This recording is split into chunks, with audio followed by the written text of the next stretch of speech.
المستقيم صراط الذين أنعمت عليهم غير المغضوب عليهم ولا الضالين آمين. أعوذ بالله من الشيطان الرجيم. بسم الله الرحمن الرحيم. الحمد لله رب العالمين والصلاة والسلام على أشرف الأنبياء والمرسلين سيدنا ومولانا محمد وعلى آله وصحبه أجمعين. أما بعد. سبحانك لا علم لنا إلا ما علمتنا إنك أنت العليم الحكيم ولا حول ولا قوة إلا بالله العلي العظيم. رب اشرح لي صدري ويسر لي أمري واحلل عقدة من لساني يفقه قولي. Alhamdulillah, kita bersyukur kepada Allah yang Maha Pengasih lagi Maha Penyayang, dikumpulkan kita di tempat yang penuh dengan rahmat Allah Ta'ala ini, yaitu di dalam masjid. Marilah kita berniat i'tikaf. Bismillahirrahmanirrahim. Nawaitu an a'taqifa fi hadzal masjid sunnatan lillahi ta'ala. Salawat dan salam semoga senantiasa tercurah kepada junjungan kita Nabi besar Muhammad sallallahu alaihi wasallam. Allahumma salli wa sallim ala Sayyidina Muhammad wa ala ali Sayyidina Muhammad. Halaman 25 baris kelima. Bismillahirrahmanirrahim.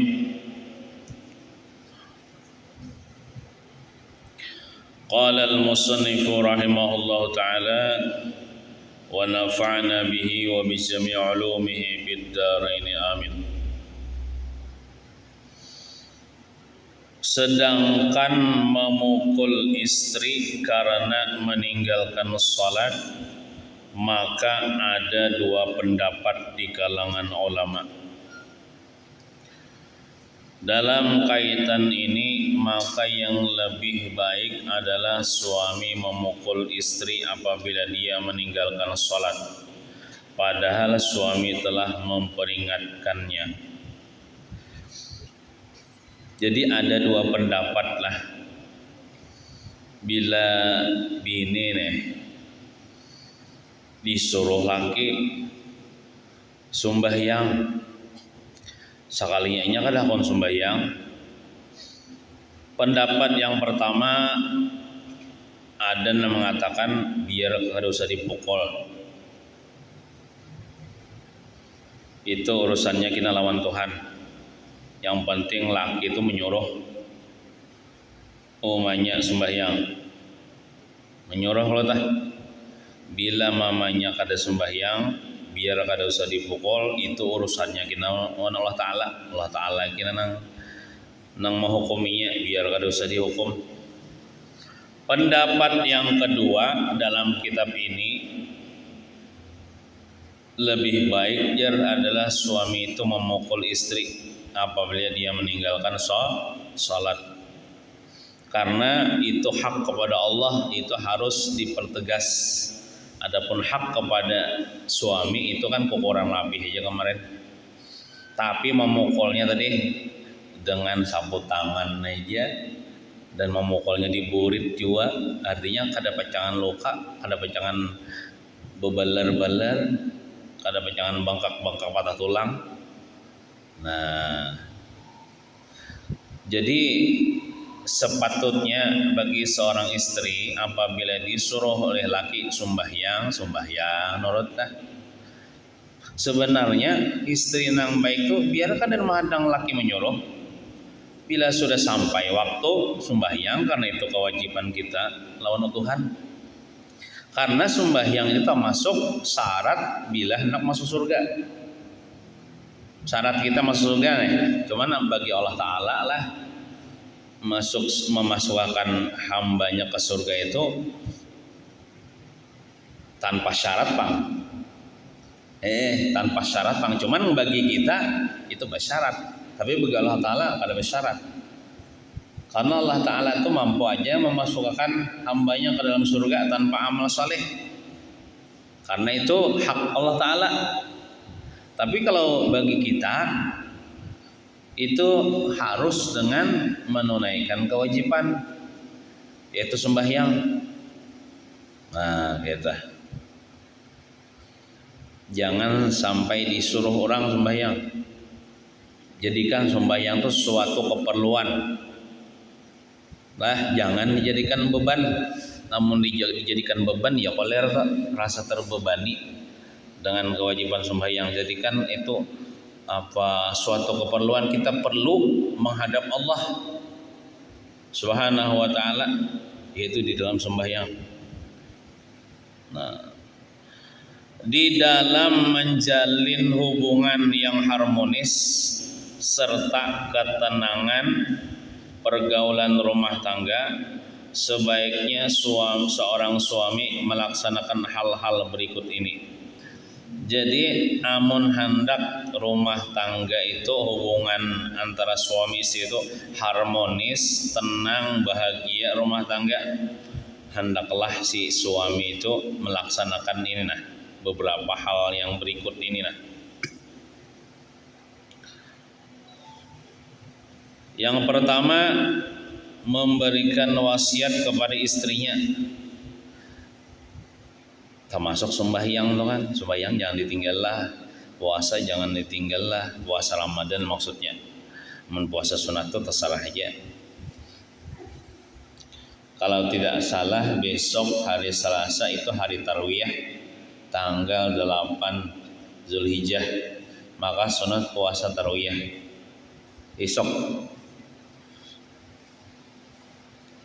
Karena puasa tarawih itu jangan menghapus dosa setahun kah, dapat pahala seperti puasa setahunan kah? Lupa nah. Antara dua tuh. Siapa yang puasa tarawih dihapus dosa setahunan kah, atau seperti diberi pahala puasa setahunan kah itu nah. Esok tanggal 8 Zulhijjah. Nah, apa niatnya? Berniat malamnya dah waktu makan sahur. Aku berniat besok hari puasa tarawih gitu ya. Karena Allah Ta'ala, aku berniat besok hari puasa tarawih gitu niatnya. Ini setahun sekali puasa tarawih nih. Aku berniat besok hari hendak puasa tarawih tanggal 8 Zulhijjah. Nah, kemudian hari Rabunya itu hari Arafah tanggal 9 Zulhijjah. Sunat juga puasa pulang di hari Arafah tuh.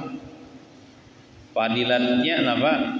Siapa nang puasa di hari Arafah maka diampuni dosanya 2 tahun. Tahun yang kemarin dan tahun yang akan datang.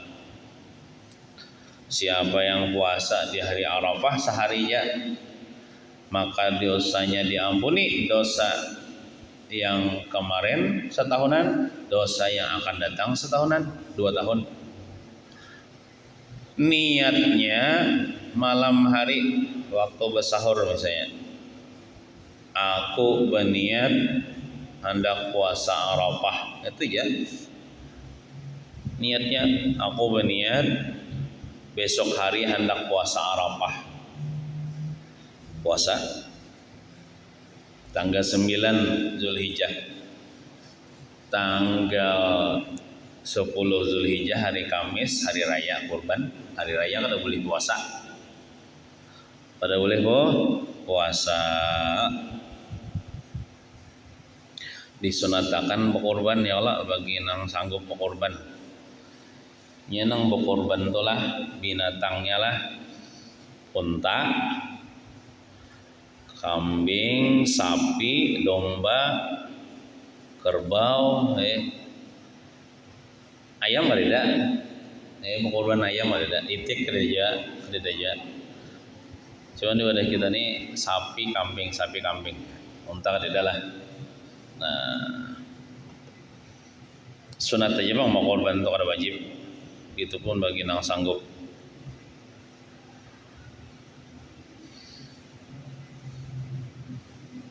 orang nang bakurban, contoh pian bakurban kambing saikong misalnya, nuka kambing saikong, lalu menyembelih kambing, boleh nang bakurban to memakan daging kambingnya. Cuman nang sunat itu jangan lebih daripada sepertiga. Sunatnya jangan lebih daripada sepertiga. Contoh misalnya seekor kambing tuh nimbah disembelih dibagi tiga bagian, 1, 2, 3. Nah, pian mengambil jangan lebih, anggaplah misalnya ini kan ini 1, ini 2, ini 3, dijadikan 3. Nah, pian mengambil misalnya sepertiga, itu nang sunatnya kurang daripada sepertiga nih, kurang daripada sepertiga nang sunatnya itu. Nah, mengambil pian kurang daripada sepertiga, sisanya bagikan ke tetangga, ke orang. Nang kurang daripada sepertiga tadi masak di rumah gesan keluarga. Nah, sunatnya itu. Sunatnya mengambil atau memakan jangan lebih daripada sepertiga. Sisanya beriakan lagi lawan. Nyala daging korban ini orang sugih mungkin boleh menerima. Apalagi orang fakir. Amunnya orang fakir itu hitungannya sedekah.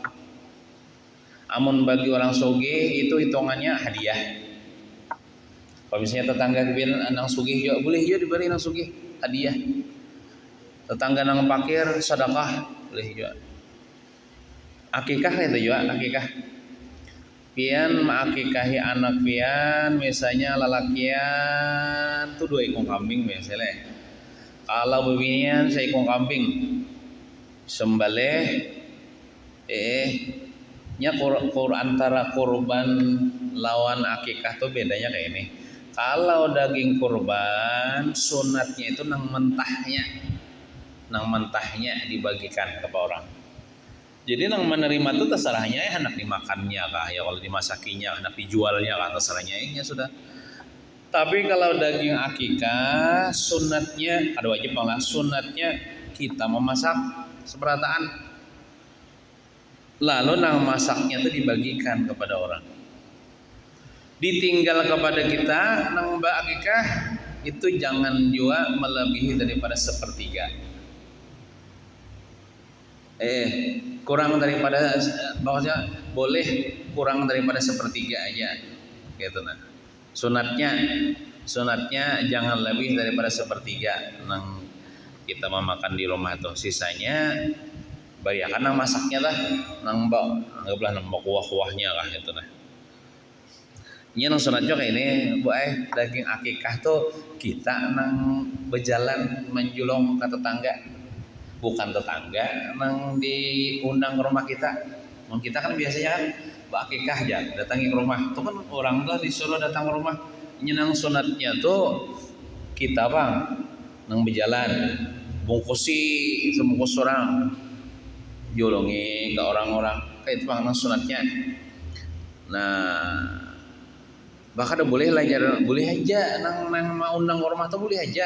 Cuman kalau bagaganalan pahalanya taganal pahala nang kita nah menjulung-julung lah lawan nasinya kata terserah aja dagingnya aja karena sudah masak tuh daging akikah sudah masak nang sunatnya dah. Nah, kalau daging kurban nang mentah itu nang abdolnya itu. Nah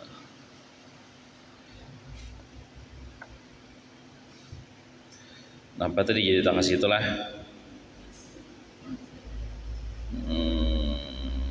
Iya artinya tuh puasa ya lah, kisah puasa tarawiyah itu tanggal 8 Zulhijjah esok, puasa Arafah tanggal 9 esoknya hari Rabu.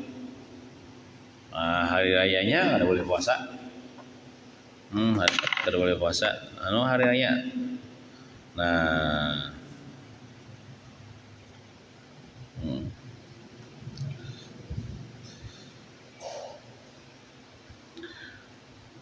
memberikan wasiat kepada istrinya, ialah laki nih wajib, yakni nang bagusnya lalakian pang nang dibacakan kitab ini nah ya Allah supaya tahu, yakni memberikan perintah, contohnya sembahyang lah jangan ditinggal lah, peringatan memperingatkan supaya jangan meninggalkan kewajiban, serta ucapan yang membahagiakan sang istri, pepandir yang baik-baik kepada istri supaya istri bahagia.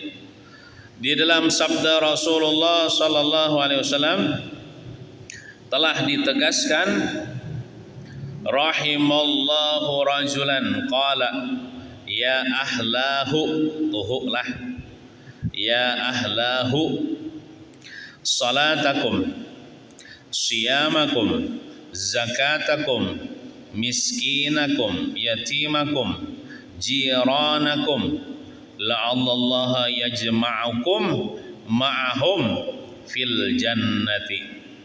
Nah ini wasiat nih, Rasulullah melajari lelakian nih supaya berwasiat kepada bini, itu kayak ini caranya berwasiat. Nah pajar mewasiati bini nih, semoga Allah melimpahkan rahmat kepada seseorang lelaki, maksud lelaki itu suami yang berkata, yang laki itu berkata kepada keluarganya nih, wahai ahliku, ahliku itu ya keluarga, anak istri, salatmu, artinya jaga salatmu, jangan ditinggal lah sembahyang, puasamu, puasa Ramadan jangan kada puasa lah masa ini nih, zakatmu, lamun berzakat wajib keluarkan zakat kepada keluarga-keluarga nang mana nih wajib zakat nih, dinasihati supaya mengeluarkan zakat. Miskinmu, artinya bila ada di sekitar kamu orang miskin, jangan kada tahu-tahu, santuni lamun ada duitnya, berbuat baik kepada orang miskin di sekitar kamu. Anak-anak yatimmu, bila ada menggaduh anak yatim, baik-baik kepada anak yatim, jangan jahat kepada anak yatim. Dan tetanggamu, lamun tetangga baik-baik juga, jangan cekcok lawan tetangga. Nah, semoga Allah mengumpulkanmu bersama mereka kelak di dalam surga. Nah jadi suami yang baik itu suami yang mewasiati kepada istrinya supaya jangan kada sembahyang, jangan kada puasa, jangan kada berzakat, lawan tetangga baik-baik, lawan orang yatim baik-baik. Nah itu. Kemudian yang kedua, memberikan nafkah kepada istri sesuai dengan kadar kemampuan usaha serta kekuatan fisiknya. Laki nih lamun banyak duitnya, kan bapak memberi bini banyak 1 juta sehari ya bapak. Tapi lamun laki ini penghasilannya 50.000 sehari aja, ya sabar aja bini gitu nah. 10.000 misalnya kesan rokok laki misalnya leh, minyak ulang boleh tolak begawi minyak bensin kan. Jadi bagi istri-istri yang punya suami yang penghasilnya sedikit, maka diwajibkan bersabar dan mensyukuri nang ada apa adanya, bersifat qanaah, merasa cukup. Sebenarnya kan cukupang, ya dicukup-cukupkan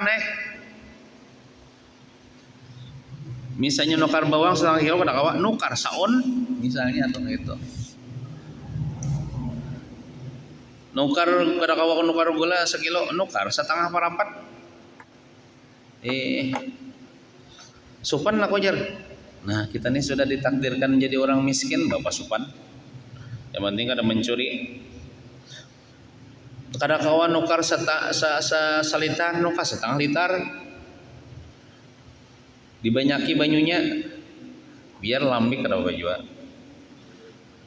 Ada aja caranya supaya bersyukur, jangan mengeluh hidup ini. Nah kita hidup sementara aja di dunia ini, Jadi kada kawai sudah mentakdir beisi laki penghasilannya sedikit.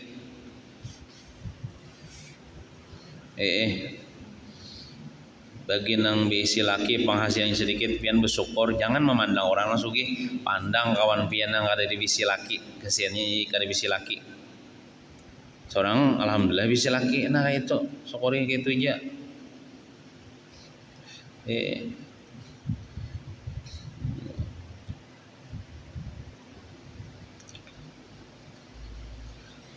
Tiga, menahan diri dengan penuh kesabaran atas perbuatan istri yang menyakitkan hati. Jadi si suami itu wajib coba sabar kalau takdir beisi bini nang katuju menyakiti hati laki. Contohnya penyinggungan, parangotan, pamamayan, apalagi penamparan misalnya. Nah itu sabar laki itu harus bersabar. Tapi pian jangan menyakitkan hati laki. Menahan diri dengan penuh kesabaran atas perbuatan istri yang menyakitkan hati. Keempat, memberikan kebahagiaan kepada istri, yakni memenuhi apa yang menjadi keinginannya dengan penuh kebijakan. Sebab dia adalah orang yang lemah akal serta agamanya. Di dalam sabda Rasulullah SAW telah ditegaskan, halaman 26, laula anna Allah sataral mar'a bil haya'i lakanat la tusawi kaffan min turabin. Seandainya Allah tidak menutupi wanita dengan perasaan malu, niscaya dia lebih murah daripada segenggam debu. Nya perempuan ini mahal, punya harga diri karenanya punya sifat malu. Sifat malu. Tapi kalau sudah bebinian nikah di divisi sifat malu, itu kalau dibandingkan dengan segenggam debu itu lebih berharga segenggam debu daripada perempuan itu. Nah, jadi sifat malu itu yang membuat dia itu berkualitas di hadapan Allah Subhanahu wa taala. Malu marangut, malu bemamayan laki, malu mengeluh-ngeluh. Nah, itu. Malu membuka aurat di khalayak ramai. Ini malu nih, itu membuatnya luar biasa. Bahkan lebih berharga, lebih mahal daripada intan mutiara. Kemudian yang kelima, membimbing sang istri untuk meniti jalan yang baik. Jadi laki ini tuh harus membawa bini terus ke jalan yang baik, jangan membawai supaya maksiat. Di dalam kitab Rawdatur Rabih, Syekh Ar-Ramli menegaskan, seorang suami tidak diperbolehkan memukul sang istri karena meninggalkan sholat. Nah, kalau disinilah di dalam kitab Rawdatur Rabih, ujar Syekh Ar-Ramli, kalau bebinian meninggalkan sembahyang itu kada usah dipukul, tidak dibolehkan memukul. Nah, ya kan ada dua pendapat tadi kalau. Jadi apabila seorang istri meninggalkan sholat, maka sebaiknya sang suami cukup memerintahkan serta menasihati agar dia mau mengerjakan sholat dengan baik. Nah, kalau menurut Syekh Ar-Ramli itu laki itu menyuruh sembahyang, menasihati supaya sembahyang. Iya, kalau sembahyang juga lepas sudah kewajiban laki. Urusannya jikin lawan Allah Ta'ala si bini itu. Kemudian yang keenam, memberikan pendidikan dan pengajaran kepada istri tentang kebutuhan dalam melaksanakan agama. Jadi lah boleh nang awal-awal nang setelah orang nang punya suami sudah setelah menikah itu nang berkewajiban benar nang melajari pian tu laki pian bang nang bagi nang bisi laki bang lah. Laki pian bang. Namun laki pian sudah melajari pian sudah tahu di agama, pian biar kada turun lagi ke masjid nih kada apa-apa. Kada mengaji lagi sudah cukup diajari oleh laki pian. Nah, alau laki pian kada melajari, iya mau kada mau pian turun ke majlis taklim untuk mengaji agama. Nah, Syekh Atiyah menegaskan, seorang suami hendaknya memberikan pengajaran kepada sang istri tentang apa yang menjadi kebutuhan agamanya, seperti taharah. Taharah itu bersuci, wudu. Si laki itu wajib tuh melajari bini caranya berwudu kayak apa tata caranya. Termasuk masalah mandi wajib. Taharah tuh masalah mandi wajib ya, juga termasuk menjadi mandi junub. Nah, serta berbagai bentuk kewajiban ibadah yang lain. Makanya melajari sembahyang lawan bini nih, melajari baca Al-Qur'an lawan bini. Itu kewajiban laki bang sebenarnya nih tah. Nah, jadi kada gampangan lah jadi suami nih. Jadi suami ini harus melajari bininya tentang mandi wajib, wudu, sembahyang, masalah-masalah haid lainnya ya. Nah, mengenai taharah itu ya bersuci seperti mandi wajib dan wudu. Hendaknya seorang suami memberikan pengajaran kepada istrinya tentang tata cara mandi sesudah haid, mandi jenabat, mandi junub, mandi nipas, imbah tontong baranak ada nipas seletah, imbah habis nipas mandi ya tah, wudu serta tayamum. Nah itu harus belajar. Sebenarnya niatnya sama aja, mandi sesudah haid, mandi sesudah berkumpul lawan laki junub, mandi imbah nipas sama aja niatnya. Niatnya dalam hati saja aku mengangkat hadas besar daripada seluruh badanku, fardu kaun Allah Ta'ala, sama aja niatnya itu. Ketiganya. Nah, berniat bila sampai banyak ke tubuh, berniat. Rukun pertama niat dan rukun kedua meliputakan banyu air lagi, menyampaikan banyu kepada seluruh tubuh. Dua aja rukun mandi wajib tak. Nah, itu harus aki mau melajari entah kepada bini. Karena itu ada kaitannya dengan sembahyang. Mun kada beres mandi wajibnya, wudunya, sembahyangnya kada sah.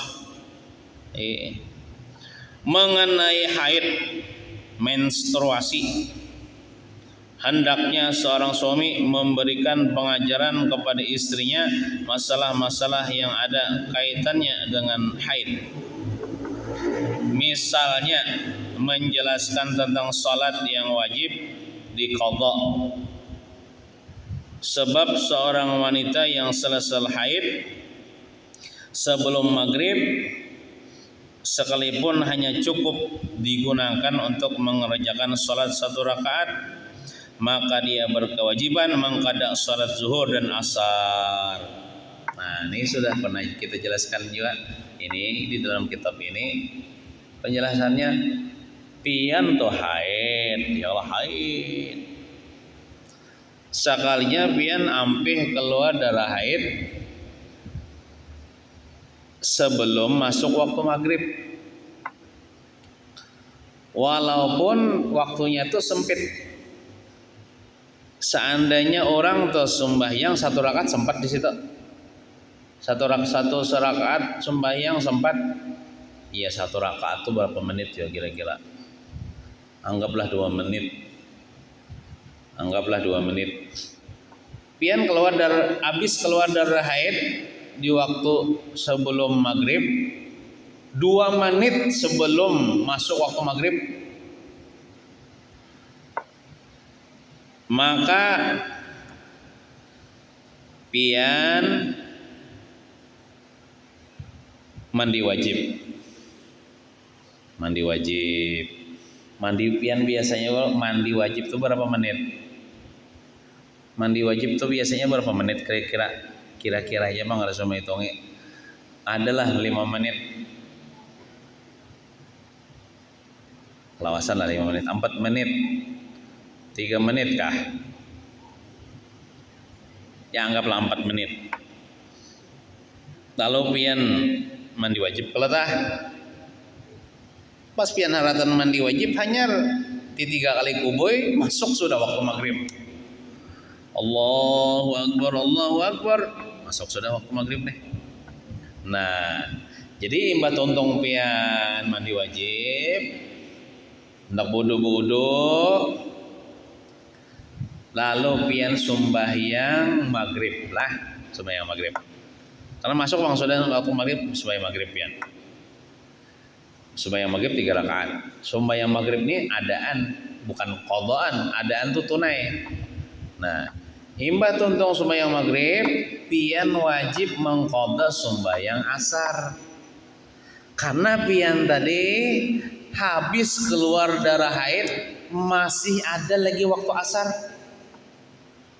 Inya waktu asar tuh bila belum masuk waktu maghrib itu masih ada lagi waktu asar.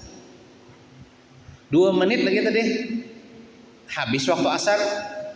Di situ pian ampe keluar darah haid, berarti pian tadi ampe keluar darah haid, berhenti haid, masih ada waktu asar. Walaupun misalnya sembahyang asar di situ paling serakaat aja kawa, bang sudah maghrib. Tapi pian kali kan belum mandi lagi, ya Allah harus mandi dulu lah ya sembahyang asar. Sekalinya keburu masuk waktu maghrib. Nah jadi pian sembahyang maghrib karena itu waktu maghrib, pian imba tontong sembahyang maghrib berdiri pulang, wajib mengqadha sembahyang asar 4 rakaat. Jadi niatnya aku sembahyang fardu asar 4 rakaat mengqadha karena Allah Ta'ala. Lah jangan kada diqadha, amun kada diqadha pian berdosa. Tahutang sawaktu Allah Ta'ala. Imbah tontong mengqadha sembahyang asar 4 rakaat, berdiri pulang pian sembahyang zuhur 4 rakaat mengqadha pulang. Karena zuhurun asar itu bakaitan, kalau ibarat orang musafir itu kawa di jamak. Ulun ulangi nah itu nah. Misalnya saya menjelaskan tentang salat yang wajib diqadha. Sebab seorang wanita yang selesai haid, artinya apakah ada lagi berhenti dah kalau ada haid nih sebelum maghrib. Amun sebelum maghrib itu masih waktu asar tuh. Sekalipun hanya cukup digunakan untuk mengerjakan salat 1 rakaat. Sebelum maghrib anggaplah 2 menit sebelum maghrib itu durasinya tuh kawat di situ sempat sih sembahyang 1 rakaat. Maka dia perempuan yang nang berhenti keluar darah haid sebelum waktu maghrib deh berkewajiban mengqadha salat zuhur dan asar. Zuhur dan asar olah nang diqadha tah. Kalau maghrib tadi kada mengqadha karena di dalam waktunya bang. Sembahyang maghrib pian 3 rakaat, berdiri pulang sembahyang asar mengqadha 4 rakaat, berdiri pulang sembahyang zuhur mengqadha 4 rakaat pulang. Ini harus tahu ini. Mun kada tahu ya sembahyang maghrib aja asar zuhurnya kada parai. Maksud parai itu ditinggalkan padahal pian tahu tang 2 waktu. Sawaktu aja pian 500 tahun di dalam neraka disiksa meninggalkan sembahyang nih. Amun 2 waktu 1000 tahun di dalam neraka.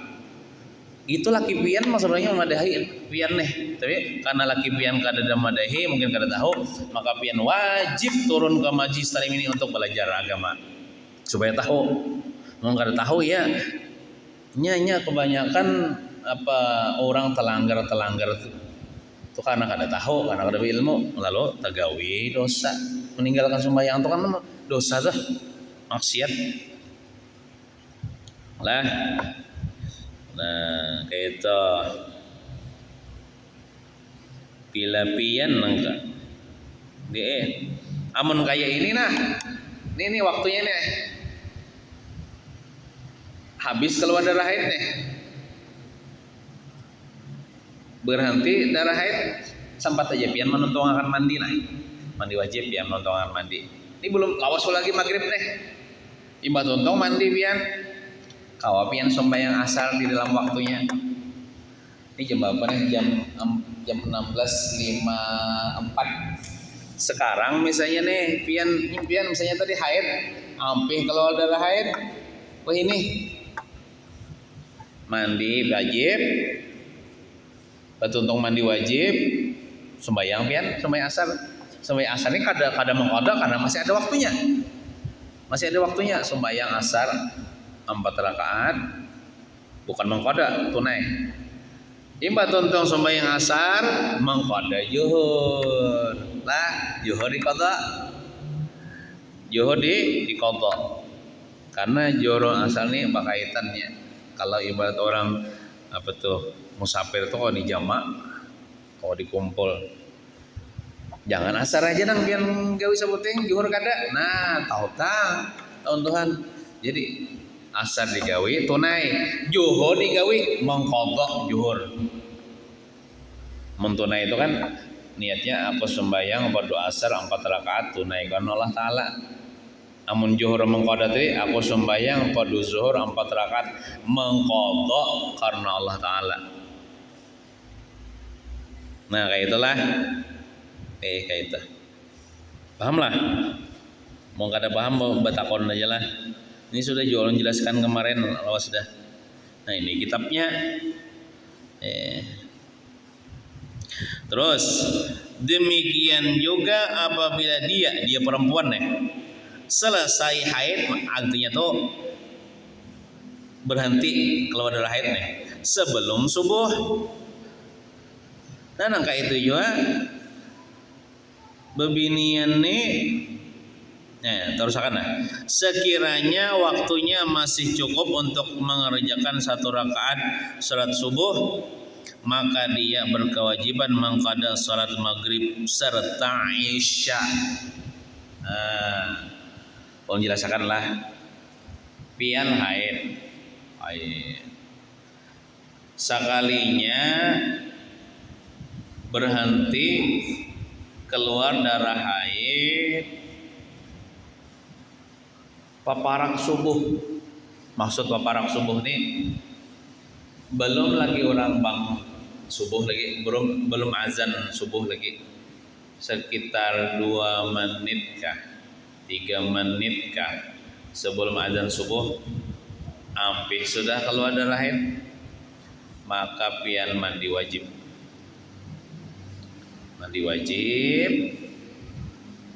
Lamun sempat pian sembahyang isya pian. Amun sempat pian imbah tuntung mandi wajib itu sembahyang isya lah sih. Imbah tuntung sembahyang isya pian mengqadha maghrib. Karena isya dan maghrib itu kawan digabung. Bagi orang musafir. Tapi lamun pian mandinya pina lawas, mandinya pada tengah jam. Halatan kubuy bang subuh dah orang. Allahu akbar. Berarti kada sempat sembahyang isya lah dah. Nah, berarti imbah tuntung pian mandi wajib sembahyang subuh dulu pian 2 rakaat. Sembahyang subuh tuh di dalam waktunya artinya tuh kada mengqadha kada tunai. Imbah tuntung sembahyang subuh 2 rakaat mengqadha isya 4 rakaat. Imbah tuntung mengqadha isya 4 rakaat berdiri pulang mengqadha maghrib 3 rakaat. Nah kayak itu. Paham lah? Tolong ulangi lah. Demikian juga apabila dia selesai haid sebelum subuh. Sebelum subuh itu barang 3 menit kah 2 menit kah sebelum azan subuh. Sekiranya waktunya masih cukup untuk mengerjakan 1 rakaat salat subuh, maka dia berkewajiban mengqadha salat maghrib serta isya. Lamun kada sampat nang sembahyang isya teh diqadha ta isya lawan maghrib ta.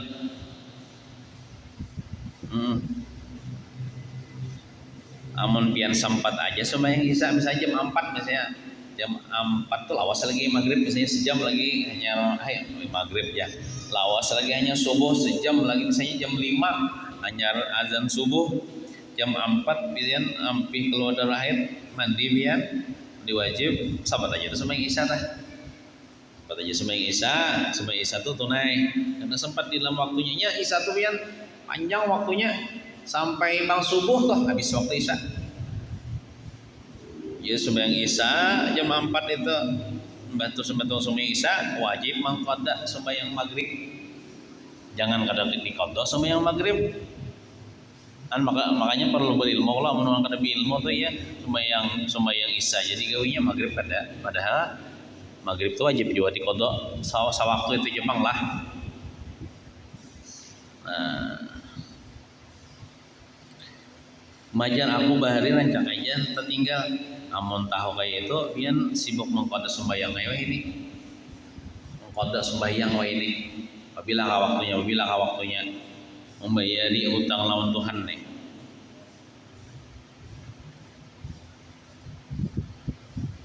Demikian pengertian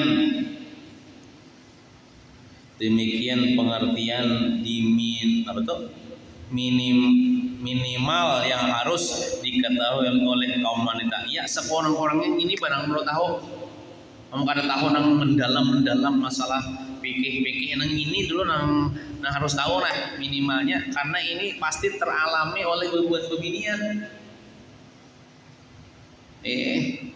Pian kada pasti yo lah nang habis darah itu jam 9 pagi kada pasti kalau hendak terserah Tuhan nih menentukan kadang jam berapa kah, malam kah, siang kah, sore kah, pagi kah, kemarian kah, kada tentu kalau pian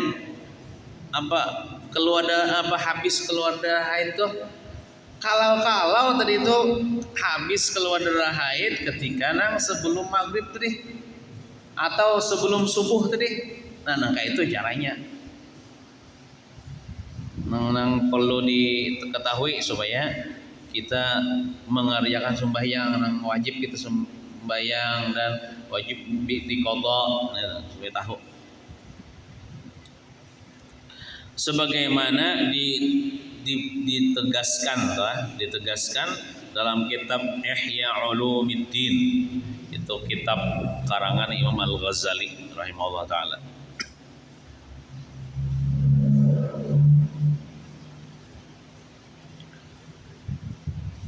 Kemudian bebinian nang haid itu belum napa nang kada boleh harus tahu ya tah. Yang pertama dulu kada boleh sembahyang. Haid itu kan kada boleh sembahyang. Artinya selama keluar darah haid kada boleh sembahyang. Selama belum mandi wajib kada boleh sembahyang. Kalau misalnya sudah keluar darah haid langsung sembahyang kada boleh juga, mandi wajib dulu hanya sembahyang. Orang haid kada boleh baca Quran kalau niatnya baca Quran. Tapi kalau pian membaca Quran niatnya berzikir kepada Allah boleh orang haid. Tapi tanpa menyentuh mushaf Quran.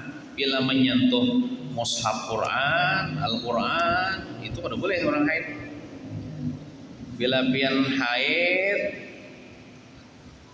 boleh aja tolak harisan yasinan boleh aja. Tapi bila dijolongi orang yasin jangan menyambut. Aku junub, aku haid. Di pintangan kada berwudu gitu kan kada boleh. Yang kada haid kali cuma kada berwudu, dijolongi yasin ada tuh aku kada berwudu. Nah, bila kada berwudu kada boleh nyapai apalagi orang haid. Jadi orang haid ini bila nang lainnya Yasin wal Qur'anil Hakim Mumpatih juga menghafal dengan muntung ayaran. Jangan sambil japa Yasinnya Yasin wal Quran, tapi niat di hati pian berzikir. Jangan tujuannya tuh baca Quran. Bila baca Quran orang haid haram, berdosa. Orang haid kada boleh masuk masjid. Nah, kada boleh masuk masjid. Jadi bila haid paraya itu loh pengajian. Ada pengajiannya di masjid Pak. Lain langgar boleh. Makanya kan di Sompol tuh langgar tah. Ar-Raudhah tuh langgar. Makanya kan hari Sabtu waktu sidin pengajian bahari, hari Sabtu bebinian boleh aja bebinian masuk langgar atau bebinian haid tempat pengajian. Nah, tapi kalau masjidnya bedanya masjid wan langgar telah kalau masjid itu nang sholat di Jumat. Ini nah sholat Jumat ada mimbarnya hanya ditukar wae nih mimbar hanyar nih.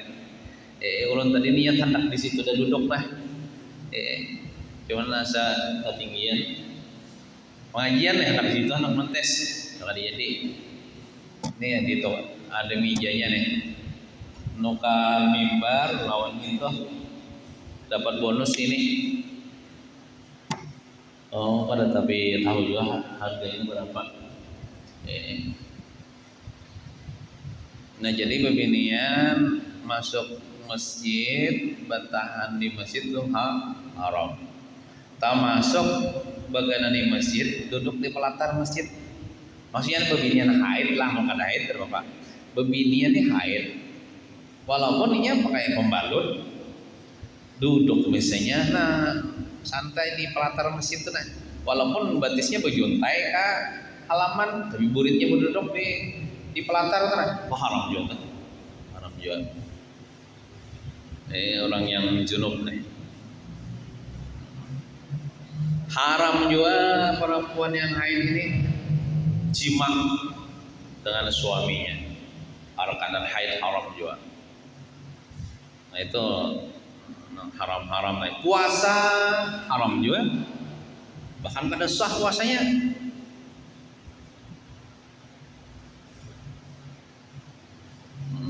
Jadi bebinian itu kada wajib puasa, bahkan haram puasa waktu haid. Karena bebinian itu keluar darah. Keluar darah tuh uyuh awak puasa bertambah uyuh gitu. Nah itu nang inti-intinya ya harus diketahui ya Allah. Nah, amun baca salawat boleh aja, baca salawat, baca istighfar, baca zikir la ilaha illallah boleh aja orang haid. Banyak aja amalan-amalan nang baca dalail boleh aja, baca burdah boleh aja, baca maulid boleh aja.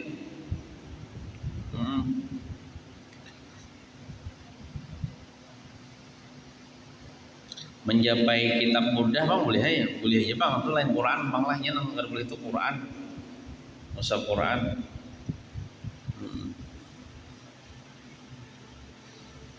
Sedangkan mengenai berbagai bentuk ibadah yang lain, hendaknya halaman 27 sang suami mengajarkan kepada istrinya tentang ibadah fardu itu wajib maupun sunat seperti salat, zakat, puasa, serta haji, sedekah, berzikir dan yang lainnya.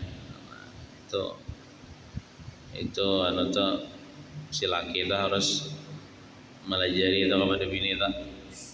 Namun kada sanggup melajari bini ya tadi bini boleh keluar rumah untuk menuntut ilmu agama di majlis taklim.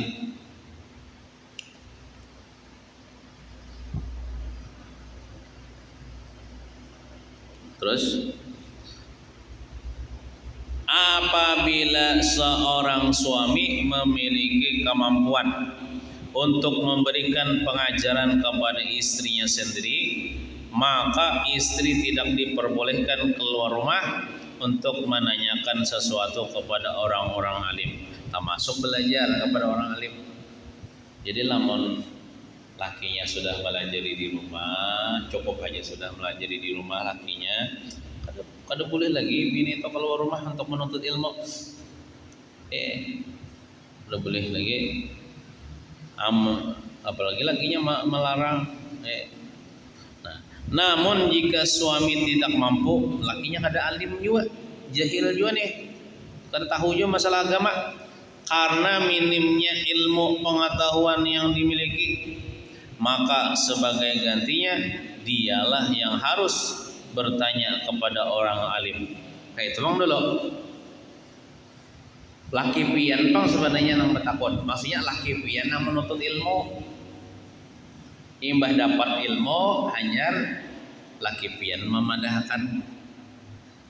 Contoh misalnya ini misalnya dua suami istri nang lakinya jahil dalam agama, bininya jahil dalam agama. Kan bini ini kenapa belajar dengan laki ini? Kenapa lakinya jahil? Nah utamanya kayak ini bang, bila bini ini dapat tahu masalah, wan lakinya nih mendatangi tuan guru menakunakan tuan guru, ulun dapat tahu masalah bini ulun kayak pak, jadi ulun gini.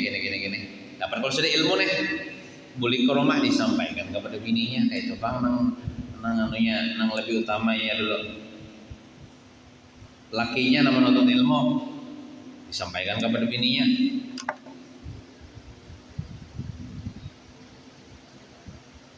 Kemudian menjelaskan kepada istrinya tentang fatwa yang diberikan oleh orang alim tersebut.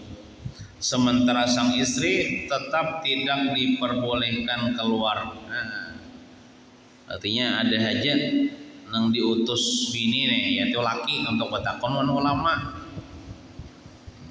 Apabila sang suami tidak mampu melaksanakan hal ini, hanya lakinya sibuk berusaha. Ada nuntut ilmu juga, takut kan pak abahnya aja masalah poni aja tuan guru itu aja. Aku sibuk benar juga aja abahnya. Ada kesempatan, nah misalnya maka sang istri wajib keluar untuk menuntut ilmu yang belum diketahuinya tersebut. Maka bininya sedang keluar rumah, mendatangi majelis taklim, belajar ilmu fardu ain.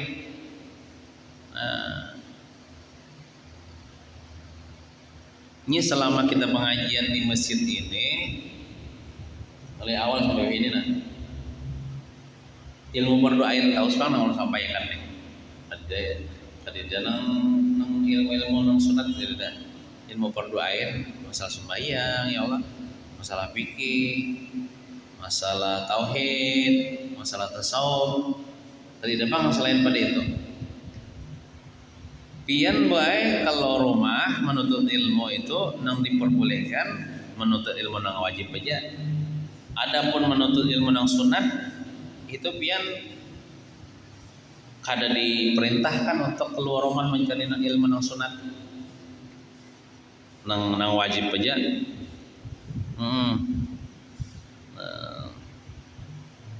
Dan alhamdulillah pengajian beginian ini yang ulun sampaikan nih ilmu fardu ain, terus ilmu nang wajib diketahui oleh setiap orang baik laki-laki maupun perempuan.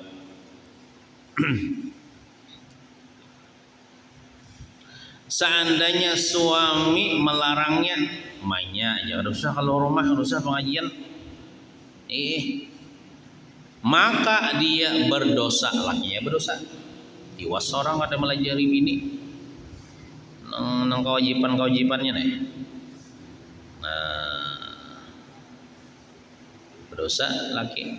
Jika sang istri telah mengetahui hal-hal yang wajib atas dirinya, maka dia tidak lagi diperbolehkan keluar untuk mendatangi majelis ilmu. Amun bibinian nih sudah alim ya. Alimnya tuh dengan sebabnya belajar dulu lawan tuan guru atau sudah belajar kan lawan lakinya. Ini kan perlu lagi mendatangi majlis ilmu, sudah tahu lah. Lebih baik dia begana di rumahnya ya.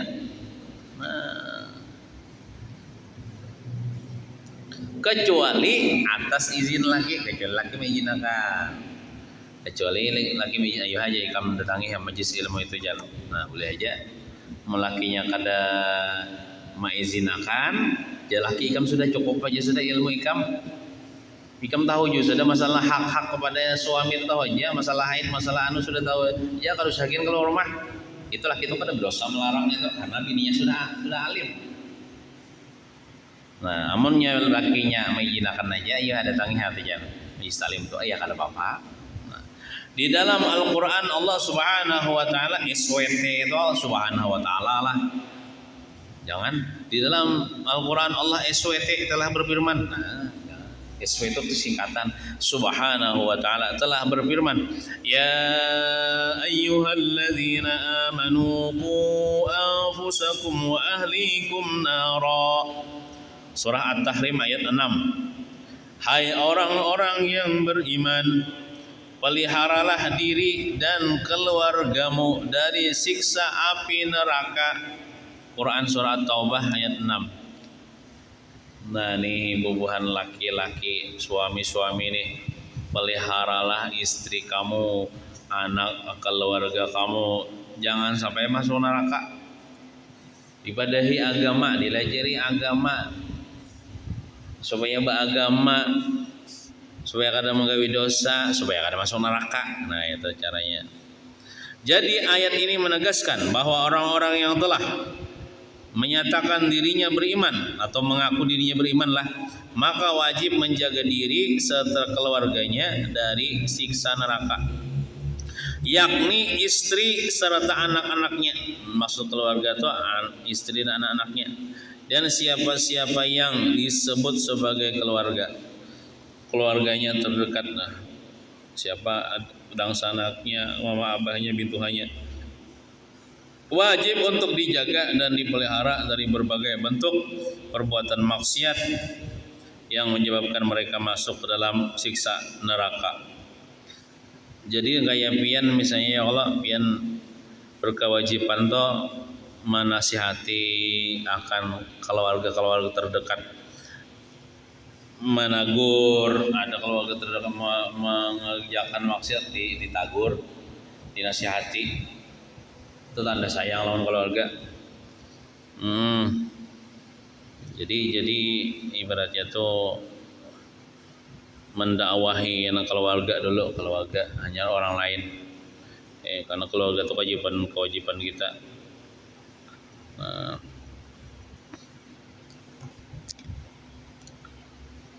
Sedikit lagi lah. Juru bicara Al-Quran yang bernama Abdullah bin Abbas. Abdullah bin Abbas ini pian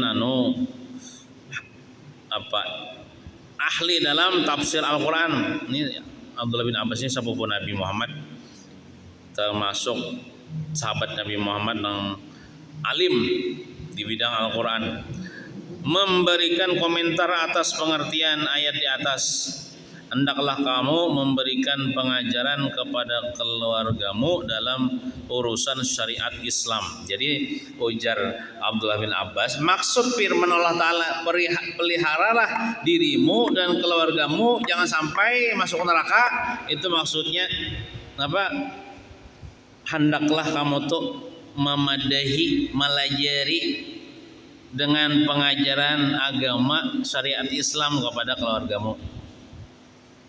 Nah, supaya tahu di agama. Nah, kemudian yang ketujuh, ini tugas laki nih, memberikan pendidikan tentang akhlakul karimah, akhlak mulia lah. Akhlakul karimah itu akhlak mulia kepada seluruh anggota keluarga. Sebab manusia yang sangat berat siksanya di hari kiamat nanti adalah orang di mana keluarganya bodoh dalam permasalahan agama. Nah, jadi di akhirat kinajar orang nang disiksa benar deh, yaitu orang nang beisi keluarganya bungul dalam agama gara-gara inya kada memadahi lalu bungul Kalau di segi dunia pintar-pintar ilmu dunia, tapi kalau di segi agama bungul-bungul, bodoh-bodoh.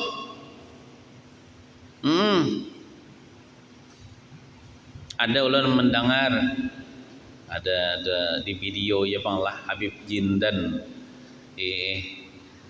ujar Habib Jindan, sial ya sirin, orang tua nang sial. Siapa orang tua nang sial? Walaupun orang tua itu dia matinya hal keadaan sujud, walaupun sujudnya di masjid mati, tapi setelah dia mati anaknya membuka aurat, lepas jilbab, itu sial tuh abahnya dikubur itu. Nah itu gara-gara apa? Mungkin abahnya ini kada memadahi anak perempuannya, istrinya. Itu kasihan nang di dalam kubur tuh. walaupun ya abahnya tuh mati akan sujud di masjid. Oh, alatan sujud di masjid pulang mati. Kan orang memandang tuh hebat dah. Tapi kalau menurut Allah Ta'ala sial. Kenapa sial? Jenazah abahnya dibawa ke kuburan, dikuburkan, tapi anaknya keluar rumah bejabang, anaknya keluar rumah pebinian membuka aurat, bininya kada menjaga aurat. Nah itu sih sial. Itu gara-gara apa? Mungkin kada memadahi lawan bini. Orang laki itu memadahi lawan bini itu memadahi artinya walaupun aku kira sudah mati, ikam tetap menutup aurat. Walaupun aku kada lagi memadahi, ikam tetap menutup aurat, jangan membuka aurat. Bila aku mati kena jangan kada sompat ke kubur, bukan di rumah aja. Ikam kan dalam masa iddah, nah itu memadahi gitu. Laki itu ba'iddah dan ba'ihdat itu wajib. Bila aku mati berdahulu, nah seharusnya laki itu mewasiati itu. Kalau kau ibu namanya aku nang berdulu mati. Kina bila aku mati berdulu lah, ikam tetap ikam kayak ini juga, nano tetap menutup aurat nih. Bila ada laki-laki yang bukan mahramnya, ikam malu, jangan membuka-buka aurat, walaupun membuka jilbab di hadapan orang lain, jangan.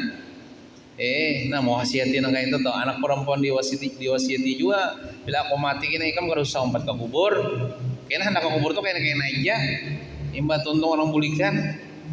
Amun ikam ke kubur juga nangis ikam dilelek orang. Janda ini dilelek orang. Nah jangan, ikam dalam masa iddah tuh jangan kawin. Silakan aja kawin, cuma selesaikan masa iddah. Amun masa iddah ikam masih hamil misalnya Allah ditinggal mati lagi sampai melahirkan, hanya boleh kawin. Amun ikam kada hamil itu berapa 4 bulan 10 hari ya. Masa iddah ikam imba tutu ayo kawin pulang nikah. Dan dalam masa iddah 4 bulan 10 hari itu ikam harus beihdat. Ihdat itu apa? Jangan bebengkeng. Jangan begincu, jangan bobok apalagi beparfum. Kenapa? Aku nih kada bangjar laki nih, aku nih sudah mati juga. Cuman peraturan agama kayak ini, perempuan itu inya menghargai hak-hak lakinya aneh. Walaupun hak lakinya nih sudah mati lah, tetap juga dihargai. Dengan apa caranya? Dengan berihdat, jangan bebengkeng, jangan beginjo, jangan berparfum. Ini hanya 3 hari mati laki sudah bebengkeng bener. Maka bebungas pulang. Malah bebungas. Nah, jangan berdosa lah. Tuh laki kita madahi ta bini ta. Mewasiati ta. Kalau aku aja laki kita dulu aku mati pada ikam. Amun kada memadahi ke itulah, kada memadahi kita namun kada memadahi lalu dalam agama nih. Pak mati laki kita dulu. Lah bininya nih kadang-kadang membuka aurat si janda yang ditinggal mati laki nih. Mbak tuh kalau 4 juga kau kubur para banyak orang lelakian tah. Mbak tuh 3 bulan aja kawin. itu lakinya disiksa di kubur tuh. Ditiwas Allah Ta'ala di kubur tuh. Karena apa ikam kada memadahi bini ikam bahari gini. Tuh bini ikam tagawi dosa. Ikam 4 juga karena dosanya disiksa. Kan kasihan kalau laki. Makanya kalau berilmu lakinya berilmu, bininya berilmu juga. Bininya berilmu tadi karena lakinya memadahi. Nah sial lakinya tuh di kubur tuh, walaupun jar matinya sujud di masjid pulang. Tapi meninggalkan istri dan anak perempuan yang membuka aurat gara-gara si laki kada memadahi waktu hidupnya. Mudah-mudahan kita diberikan keselamatan dunia wal akhirah. Amin ya rabbal alamin. Wa sallallahu ala sayyidina Muhammadin wa ala alihi wa sahbihi wa sallam. Walhamdulillahi rabbil alamin. Al-Fatihah.